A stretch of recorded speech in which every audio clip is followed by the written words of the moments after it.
Chapter 14. "We're off!" someone was shouting. "We're off at last!" James woke up with a jump and looked about him. The creatures were all out of their hammocks and moving excitedly about the room. Suddenly, the floor gave a great heave as though an earthquake was taking place. "Here we go!" shouted the old green grasshopper, hopping up and down with excitement. "Hold on tight!" "What's happening?" cried James, leaping out of his hammock. "What's going on?" The ladybug, who was obviously a kind and gentle creature, came over and stood beside him. "In case you don't know it," she said, "we are about to depart forever from our top of this ghastly hill that we've all been living on for so long. We are about to roll away inside this great big beautiful peach to a land of what?" asked James. "Never you mind," said the ladybug, "but nothing could be worse than this desolate hilltop and those two repulsive aunts of yours." "Hear, hear!" they all shouted. "Hear, hear!" "You may not have noticed it," the ladybug went on, "but the whole garden, even before it reaches the steep edge of the hill, happens to be on a steep slope, and therefore the only thing that has been stopping this peach from rolling away right from the beginning is the thick stem attached to the tree. Break the stem, and off we go." "Watch it!" cried Miss Spider as the room gave another violent lurch. "Here we go!" "Not quite, not quite!" "At this moment," continued the ladybug, "our centipede, who has a pair of jaws as sharp as razors, is up there on top of the peach nibbling away at that stem. In fact, he must be nearly through it, as you can tell from the way we're lurching about. Would you like me to take you under my wing so that you won't fall over when we start rolling?" "That's very kind of you," said James, "but I think I'll be all right." Just then the centipede stuck his grinning face through a hole in the ceiling and shouted, "I've done it! We're off!" "We're off!" the others cried. "We're off!" "The journey begins!" shouted the centipede. "And who knows where it will end?" muttered this earthworm. "If you have anything to do with it, it can only mean trouble." "Nonsense," said the ladybug. "We are now about to visit the most marvelous place and see the most wonderful things. Isn't that so, centipede?" "There is no knowing what we shall see," cried the centipede. "We may see a creature with 49 heads, who lives in the desolate snow, and whenever he catches a cold, which he dreads, he has 49 noses to blow. We may see the venomous pink-spotted scrunch, who can chew up a man with one bite. It likes to eat 5 of them roasted for lunch, and 18 for its supper at night. We may see a dragon, and nobody knows that we won't see a unicorn there. We may see a terrible monster with toes growing out of the tufts of his hair. We may see the sweet little bitty bright hen, so playful, so kind and well-bred. And such beautiful eggs, you just boil them and then they explode and they blow off your head. A gnu and a rhinoceros surely you'll see, and that enormous adorable gnat, whose sting when it stings you goes in at the knee and comes out through the top of your hat. We may even get lost and be frozen by frost. We may die in an earthquake or tremor. Or nastier still, we may even be tossed on the horns of a furious dilemma. But who cares? Let us go from this horrible hill. Let us roll, let us bowl, let us plunge. Let's go rolling and bowling and spinning until we're away from old Spiker and Sponge." 1 second later, slowly, insidiously, oh, most gently, the great peach started to lean forward and steal into motion. The whole room began to tilt over and over, and the furniture went sliding across the floor and crashed against the far wall. So did James and the ladybug and the old green grasshopper and Miss Spider and the earthworm, also the centipede, who had just come slithering quickly down the wall. Chapter 15.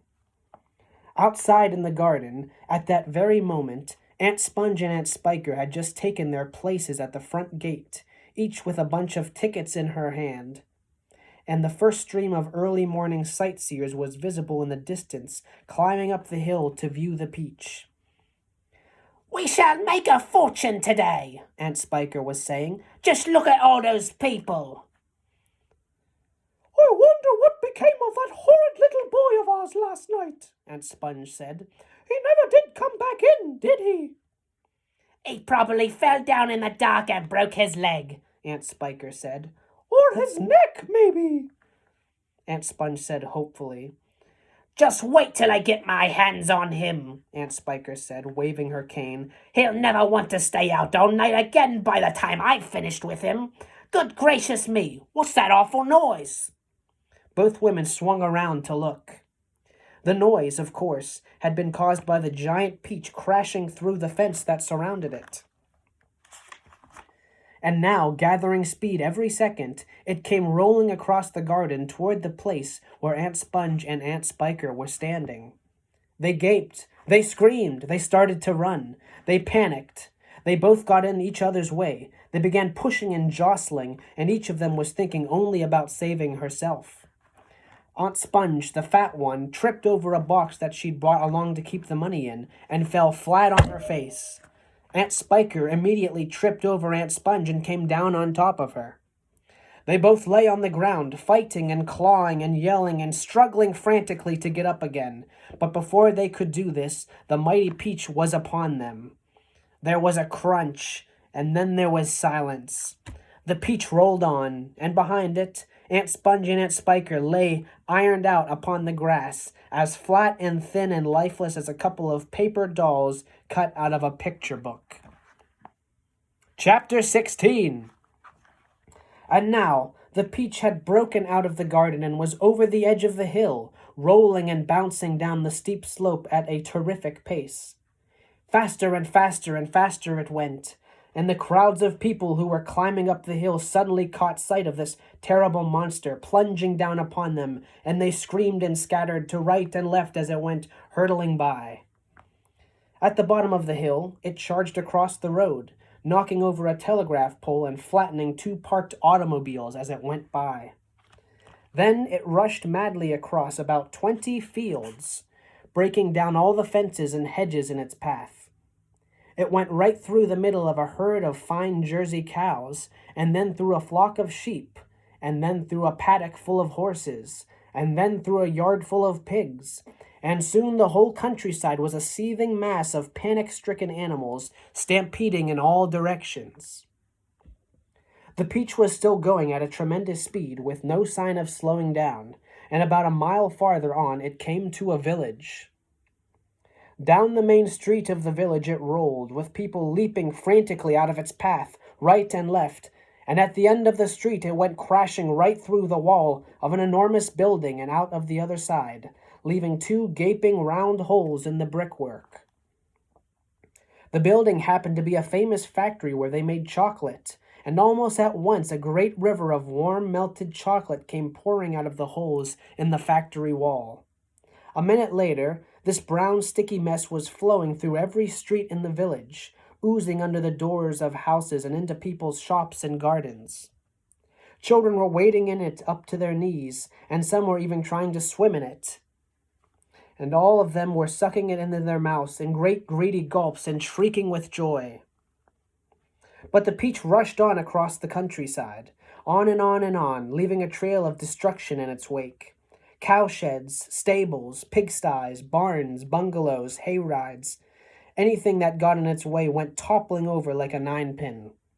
An old man sitting quietly beside a stream had his fishing rod whisked out of his hand as it went dashing by, and a woman called Daisy Entwistle was standing so close to it as it passed that she had the skin taken up off the tip of her long nose. Would it ever stop?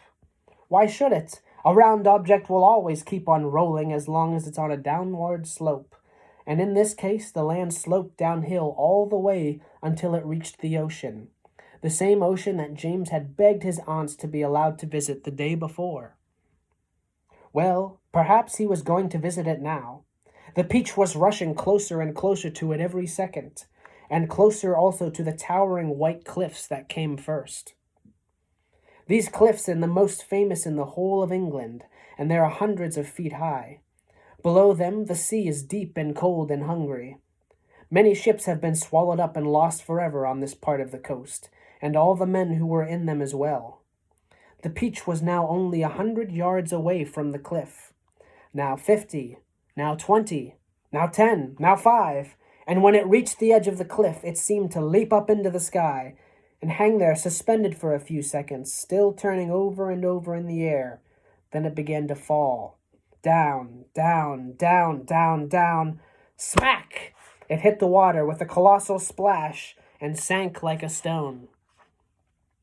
But a few seconds later, it came up again, and this time up it stayed, floating serenely upon the surface of the water.